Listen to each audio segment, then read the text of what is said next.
He caught nails across the face with a ring he wrote.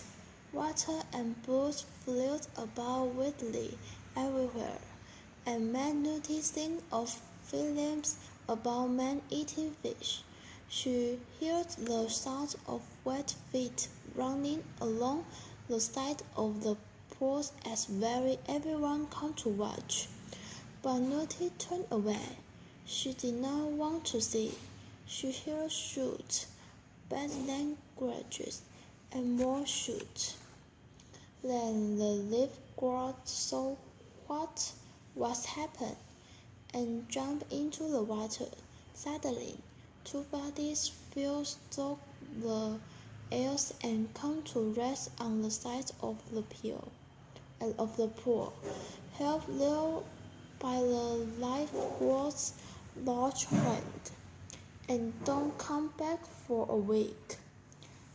Naturalism, he shoot after Nels. Nels turned his bloody, angry face on Nutty. Is that what you want then? He cried. Shut up, Nels. You frightened him. Don't get angry. You are a great teacher. But go easy on them. Get changed, and I will buy you a cook. She waited for the boys, bought them something to eat, and calmed them down. By then it was raining heavily, and Nutty still had to take midnight out of the sight. She ran to catch her bus, tired of having to do everything for the others. Listen with Buddy were also hard work. It didn't matter if it was raining or stormy. They still had to listen. Nels could make firelight, do anything for him now. They had a very special feeling for each other, and when Buddy wanted Nels to change horse, he refused. Nutty's sister Gloria was still singing Sebastian Smith, and Nutty was pleased about this. She wanted a spy in the Junco team. One evening, Gloria told Sip all about the new team, while she and Seth were sitting in the black seats in the cinema. Seth sat up suddenly and looked at Gloria in surprise. What? He said. Notice in the team, and the terrible nails. He can swim like a fish, and Corina, in our team, isn't a good swimmer at all. In Biddy Badwater is teaching their riding. I don't like this, Seth said. He sounded very unhappy, and I don't like it at all. We never thought that hard work would beat us, but your sister Nutty is really dangerous when she gets an idea in her head. I think our team is going to have to do some serious hard work. The Hawkwood team worked hard all stop the winter months. Nutty found this swimming difficult, but she kept trying and Nels helped her. He was growing more friendly now, and with his help, Nutty began to get better quickly. If I can ride, he said, you can swim. It was true that Nels could ride well now, but he still refused to change horse. It's firelight. I'm riding in the competitions, he said. So why change? The shooting was a problem. They had no guns and the lessons were very expensive. Nutty didn't know what they were going to do about it, but the competition wasn't until August, and they were were getting better at the other things. Jessie and Humi had stopped taking the bus to school and ran there every day. It was Nutty herself who found the running difficult.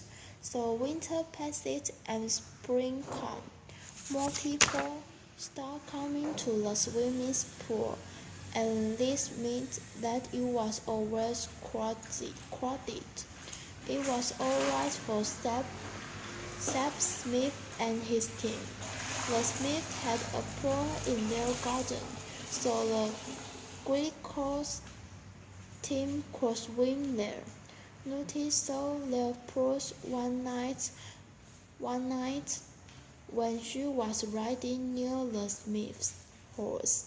It was down at the end of the garden, and there were trees between the pool and the horse. Nutty realized that they could swim there and no one could see them from the house. When she arrived home, she told Gloria about it. Well, Gloria said, "Fridays, your night." Mr. and Mrs. Smith got up and Seb takes me to a field.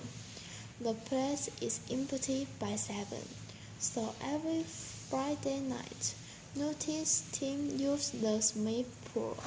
The weather was cold to begin with, and the first time that Hoofman jumped into the water, he came out with a scream. "It's like ice," he cried as he tried to get out, but Nels caught him and held him round the neck. "Get swim," he shouted. But the days grew warmer, and one evening Nutty was sitting beside the pool with Nels, watching Jess and Humi swimming. She was feeling pleased. Jessie was a born swimmer. She decided. She stood up and went to get a sweet from the pocket of her coat, which was over by the tree. Suddenly, she heard a voice on the other side of the tree. She went cold with fear. "Come and have a look at our pool," said the voice. I thought Seb had gone out, but he seemed to be there. Nutty dropped her coat and ran back to Nels. "Mr. Smith," she said, "she is coming. Get them out." Humi was just finished. Nutty flew round the pool, got down and screamed at him. "Humi, get out!" He looked up with his mouth open. John held the pool and went under the water. Nutty caught him by a handful of skin and pulled him over to the side. "The Smiths are here," she cried. "Quickly!" He jumped up towards her and she pulled him out. He ran as fast as his legs would carry him. But Jessie was still going up and down in the water, and did not hear Nels crying to get out. Miss Smith appeared, with another lady at her side, smiling. "Hello, my dears," she said. They ran, leaving Jess behind. The next minute, they disappeared through a hole in the hedge. Nutty was the last to go, and she saw the smiling lady look down into the pool and hear her say, "Why, how brown he is!